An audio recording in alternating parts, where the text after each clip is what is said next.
Anda perlu menilai seberapa sehat atau efektif keuangan yang ada dalam perusahaan. Dalam penilaian tersebut, ada istilah yang dinamakan financial ratio analysis atau analisis rasio keuangan.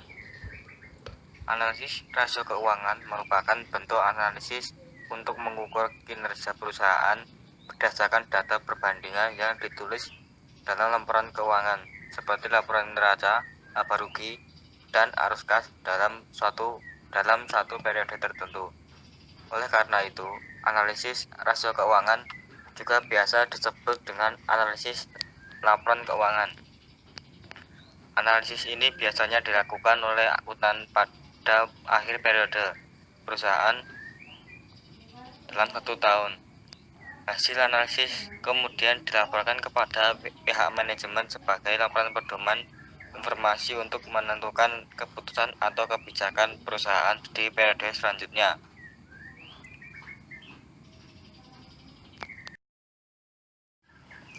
Apa fungsi analisis rasio keuangan lainnya?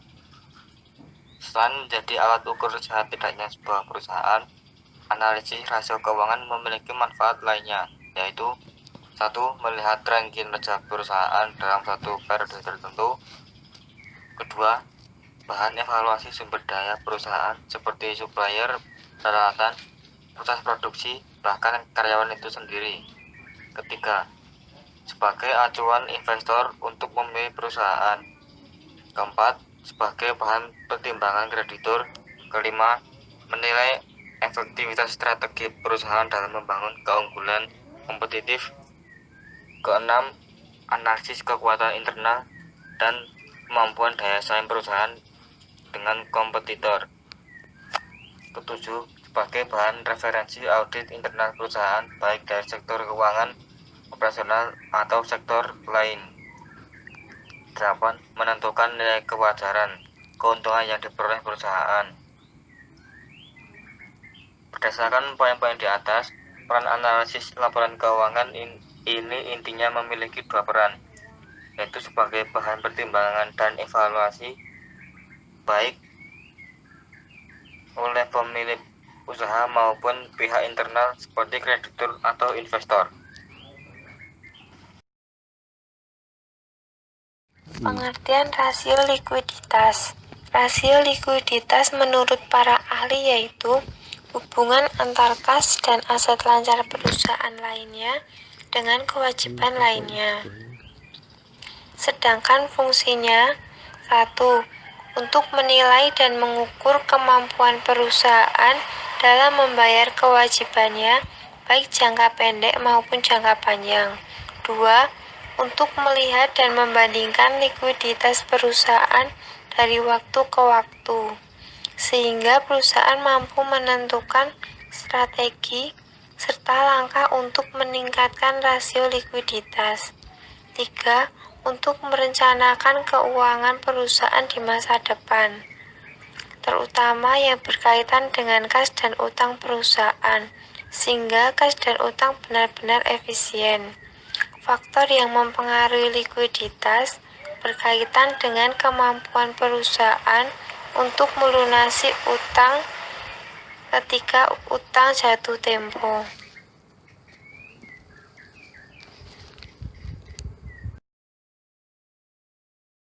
Tiga jenis rasio likuiditas.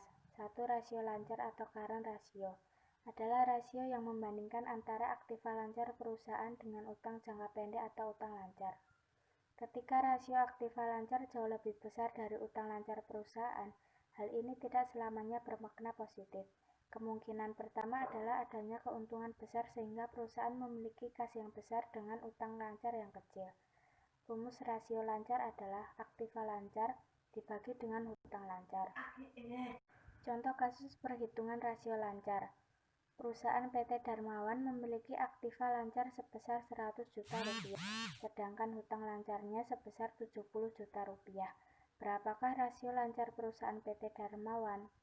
Jawabannya, rasio lancar sama dengan aktiva lancar dibagi dengan hutang lancar, yaitu sebesar 100 juta rupiah dibagi dengan 70 juta rupiah, yang menghasilkan yang menghasilkan rasio lancar sebesar 1,43 kali. Jadi rasio lancar PT Darmawan adalah 1,43 kali. Jika nilai rendah pada rasio lancar nilainya kurang dari 1 kali, menunjukkan bahwa perusahaan mengalami kesulitan untuk memenuhi kewajiban lancarnya. Namun, investor yang harus memperhatikan arus kas operasi perusahaan agar memahami tingkat likuiditas perusahaannya. Apabila rasio lancar perusahaan rendah, para investor dapat menilai kesehatan keuangan perusahaan yang bersangkutan dengan kondisi arus kas operasional pada perusahaan tersebut. Jika rasio lancar terlalu tinggi, nilainya lebih dari 2 kali, maka perusahaan tersebut mungkin tidak menggunakan aset lancar atau fasilitas.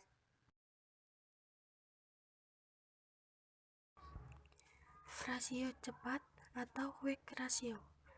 Berbeda dengan rasio lancar, rasio cepat tidak memerlukan perbandingan 1:1 antara aktiva lancar dengan utang lancarnya. Hal ini dikarenakan dalam perhitungan rasio cepat mengabaikan faktor persediaan. Jadi artinya, rasio cepat mengukur kemampuan usaha dalam membayar utang jangka pendek menggunakan aktiva yang lebih mudah cair atau liquid asset.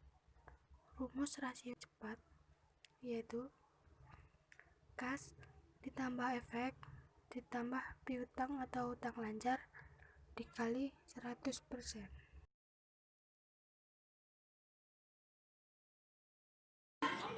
Rasio kas atau cas ration. Rasio kas tidak jauh berbeda dengan rasio cepat. Rasio kas berguna untuk mengukur kemampuan perusahaan untuk membayar kewajiban jangka pendeknya dengan kas yang tersedia dan juga surat berharganya. Kas yang dimaksud merupakan uang perusahaan yang disimpan baik di kantor maupun bank dalam bentuk rekening koran. Sedangkan surat berharga merupakan harta setara kas yang dengan mudah diuangkan kembali. Adapun rumus rasio kas adalah rasio kas sama dengan kas ditambah efek bagi hutang lancar. Untuk rasio kas sama seperti quick ration, di mana perbandingan tidak perlu mencapai nilai sempurna atau 100% untuk mendapatkan tingkat kapabilitas perusahaan yang baik.